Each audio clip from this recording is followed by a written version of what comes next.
Well, good morning. This is Dr. Chris Grimbalist from Always and Forever Ministries. I am absolutely glad that you're with us today and excited about it. Let me just mention this while we're online. And right now I'm in, let's see, it's the end of September of 2021. We have our Love is Forever annual conference. It is in February 25th and 26th of 2022. I would encourage you to go to the alwaysforeverministries.org website. That's alwaysforeverministries.org and register for the conference, which takes place in at the Holiday Inn in Portsmouth, New Hampshire. We're going to have a great time this year. Please go get the details. Encourage you to check it out and investigate it.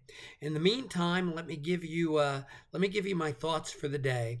And this is the principle is this: be the watchman for your marriage.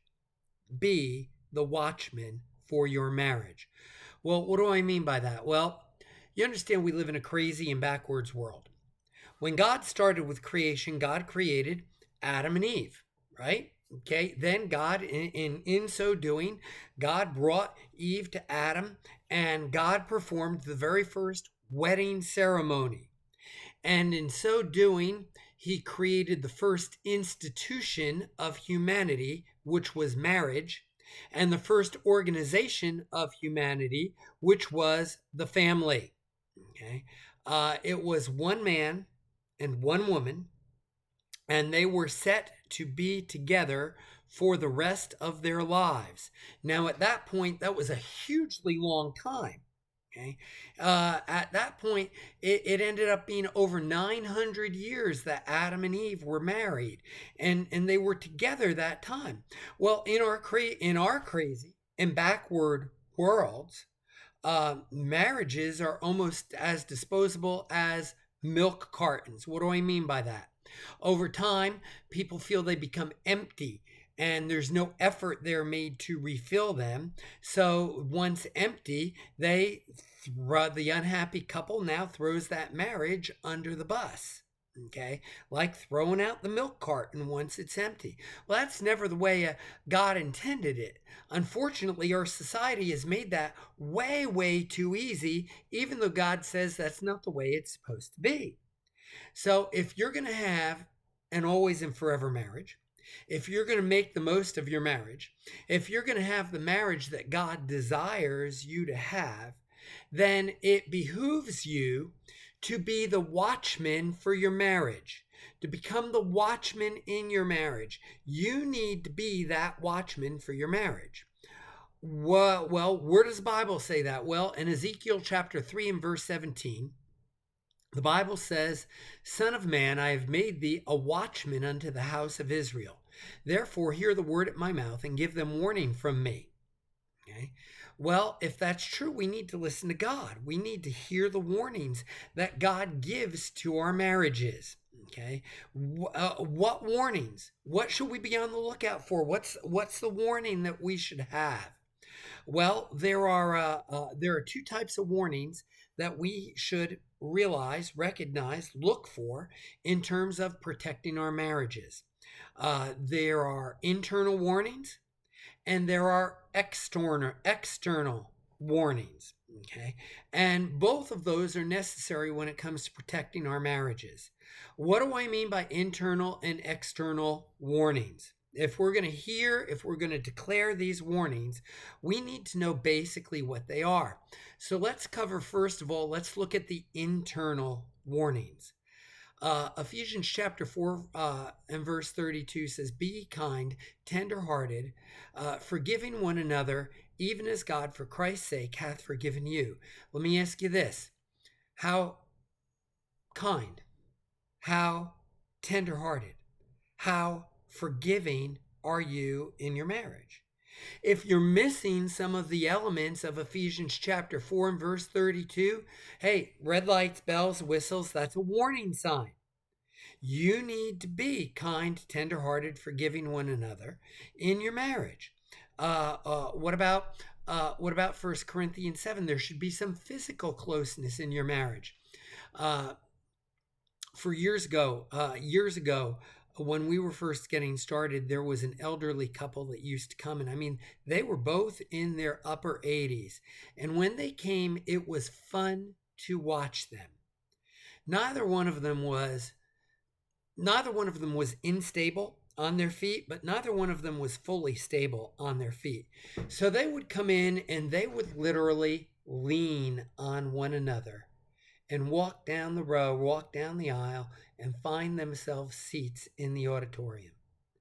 I mean, this couple was in their mid 80s, but they had a physical closeness about them. I loved watching them. Okay. Their needs are there missing elements? Would you be willing to so lean on your mate? That way, just hugging on them. Okay. There can be missing elements in that physical closeness. There can be missing elements in that loving communication. Okay? In that time spent just talking and spending time with one another. This is one of the reasons I say date nights are important. We want to have that communication, that time where you can just sit down and talk to one another. And I know that can be hard with kids, but you know what? It's worth the effort to have that loving communication. And if you're missing that, that ought to be a warning sign. And then in that communication, what about the things that you say? The Bible says that our speech should be seasoned with salt, but minister grace unto the hearer. Does your speech minister grace to your spouse? Wives, does your speech minister grace unto your husband? Husbands, does your speech show grace unto your wife? Okay, does it minister grace unto the hearer? Or are you okay? Don't do that. Minister grace with your words. Okay. If you're not doing that, hey, there ought to be a bell, a whistle, a red flag. It ought to be a warning sign. Okay. Then there's the missing elements of time. What are you giving your spouse time? And that sort of relates to the communication. And that day, the having the date night thing. But there's time, you just need to recognize that when you were courting or dating or whatever you did, man, you could hardly wait to spend time together. Okay. Now that you're married, you blow off time with one another to do this, that, and the other. Are you giving one another the gift of time? If you're not, that's a warning sign. That's a whistle. That's a bell. That ought to be something recognized. Wait, how about this? Are you spending time in fellowship and in prayer? And that relates back to the time factor, but the fellowship has to do more about the time that you spend together with God. I've said this multiple times, all right? He needs to have a relationship with God, and she needs to have a relationship with God. And the closer that each of you draws to God, then the closer you will draw to one another. Are you spending that time in fellowship, in prayers? Do you sit down at the table together ever and read your Bible together? Okay. That time, if not, there's a missing element there. Maybe something ought to happen up here that says I need to do that. And then what about the missing elements of phileo and agape, that love? Okay. Are you friends? Who's your best friend? Oh, I have the wife says, "Oh, I have a BFF." Well, is your BFF really the smartest friend that you can have, or should it be a BBB? Yeah, a BBF, your best boyfriend, which would be your husband. Okay, and husbands, I'm gonna go down my man cave and we're gonna spend time with the guys. All right, yeah. I'm not listen. I'm not belittling that. Our church has men's meetings. Our church has ladies' meetings. But you know what? If you're not making friends with your wife or you're not making friends with your husband, you need to think about that. And then in your heart, do you really have that deep, abiding love for your spouse? It was the love you felt once upon a time when you walked down the aisle. You would have thought nothing could ever break you apart. But do you still have that deep, abiding love for your spouse? If you're starting to have inklings about not feeling that deep abiding love for your spouse, if you have friends that are closer than your spouse, hey, those are light bulbs that ought to go on and say this is a warning sign. Okay? Be the watchman. Look at the warning signs, and those are the internal warning signs. And then wait. There are external warning signs. Okay? Um, I'm all for taking vacations. I think every family needs time to get away, and particularly husband and wife ought to get away every once in a while. But do you start taking vacations with other people who you're not married to? Okay, you know, oh, guys, I'm gonna go on the hunting trip for the week. Yeah, what's your wife gonna do? Okay, time spent apart, with other people, that can be a warning sign. Okay, and then add to that, how about this? Attention from someone who is not your spouse. Attention from somebody that you are not married to. When you start getting attention from someone that you are not married to, man, you ought to see red lights everywhere. Blah, blah, blah, blah, blah, blah, blah. Don't do that. Okay. And men, just so you know, okay, wives have this like spiritual sixth sense about other women. Okay. And if they say that a woman is a danger to you, you ought to take that, and you ought to take that as gospel truth. Okay. Because trust me when I tell you, she knows. Okay. You ought not, I don't care whether your husband or whether your wife, you ought not to be receiving attention from someone who is not your spouse. Okay. In church, I make it very, I try to be very careful. I never go behind closed doors with a woman who is I'm not married to. Okay. If I go behind closed doors with another lady in my church, I go behind closed doors with my wife and another lady in my church. I just don't want to be in that position. Okay.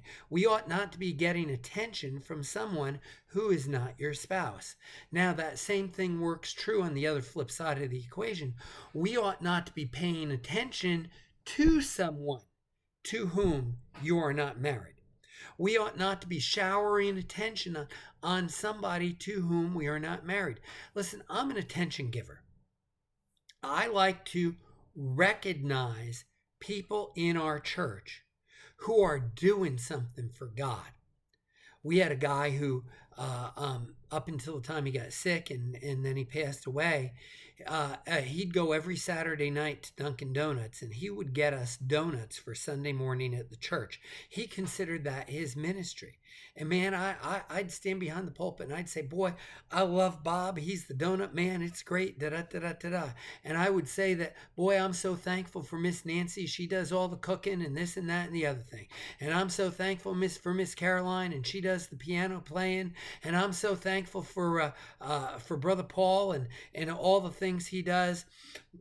But listen, we have to be careful about showering praise and paying attention to others and not paying attention to our spouse. Okay? That's an external warning that ought not to go up. I tell folks in my church on a somewhat regular basis, you wouldn't even have me up here behind the pulpit if it weren't for my wife. Okay? We need to be careful about paying attention to somebody that we are not married to. Okay? And then we need to be careful. We need to watch the warnings regarding misplaced priorities. Okay? Understand, I like football. I like to watch football. And it tends to get to Sunday afternoons during football season, and I'll come home from church and the TV goes on. But when the TV goes on and I watch football to the exclusion of the things that my wife feels need to be done around the house, okay, then there is a danger in her thinking I have misplaced priorities. That my desire to watch football is greater than what she sees as needs. Okay? We have to be careful not to do that. We have to guard our priorities. We have to make sure that one of the first things we're doing in marriage is meeting the needs of our mate. And if my wife has needs and I'm busy watching football, problem there, and just an issue there. So we need to be careful about misplaced priorities. That ought to be a warning sign. How about this one? This is a Rachel and Jacob thing, or an Isaac and Rebecca thing. Misplaced attention to the children. One of the biggest challenges in a marriage can be the attention given to the children. When mama is focusing all her time on the babies, our daddy's focusing all his time on taking the kids out, and there's nothing left over for the honey, okay? Yeah, your kids are sweet and your kids are great, but you're missing the honey because you're over the top with the kids. And by the way, by nature, kids play their parents against one another, even in the best of marriages. We saw that for sure with Isaac and Rebecca. Okay, we have to be careful about working with the children together. Otherwise, this one working with the children and that one, that's an external warning sign. And then, how about this one? Too much influence from the in-laws. Listen, wife, you said when you got married, you were going to leave and cleave and go unto your husband. Okay? You cannot let your mommy and your daddy control your life when you are out the door and you're married to your husband. You have a new family unit, that is you and your husband and whatever children that come out of your marriage. Okay? And husbands, you ought not to be a mama's boy for the rest of your life. Okay? You have to understand you are to leave and cleave your mom and dad, and your life is given over to your wife. I've seen way too many in-laws with way too much influence in their children's affairs of marriage. And in-laws, if you've got married children, hey, stay out of their business. It's not yours. Okay. Now, does that mean they don't come to you for advice? No. I have married children. My daughter calls my wife for advice all the time. Okay. My son calls me for advice and says, Dad, what do you think of this? But I don't call my son and say, you ought to do this and this and this and this. Not my place. He's a big boy now. Okay. And he needs to put on his big boy pants one leg at a time, same way I do. And guys, you ought not to be leaning on mommy and daddy. You have to take responsibility for your marriage. And ladies, you want not to be running back to mommy and daddy. That is an external red flag when your in-laws are too involved in your marriage. So you ought to, in other words, hey, watch these things. Be on guard. Determined to protect your marriage. Be the watchman for your house. Choose in your marriage that you will be the watchman, that you're going to be the watchman. Be the guard who sounds the alarm. Then do what it takes to protect the investment that is your marriage. Listen, this is an investment that you and your mate have made together. Okay? Protect it. Be there for one another. Be the one who's on guard. Be the one who's protective. Be the one who's right there. Listen, God gave you a mate who is supposed to last you for a lifetime. So it is worth everything to live out the Lord's love in a relationship that was never meant to be a disposable, but always meant to last. And if we're going to make that a reality, we need to decide, hey, I want to be the watchman for my marriage. I want to protect my spouse. I want to protect our relationship. I love what my spouse and I have together. And boy, I want to keep that. If you're going to do it, choose to be the watchman. It's something you can do to make the most of your marriage. So, that being said, that's the YouTube devotion for the day, the video devotion for the day. Please, please, please go to alwaysforeverministries.org. Check out the the Marriage Refresher Conference. If you're in the New England area, please sign up for that. And then also check out the other free resources that we have available on the website. Our heart's desire is that you would take time in making the most of your marriage. And that's our prayer and our desire for you. So go out there and work together to have an always and forever marriage. Thank you for watching today. Now go out there and have a great marriage on purpose.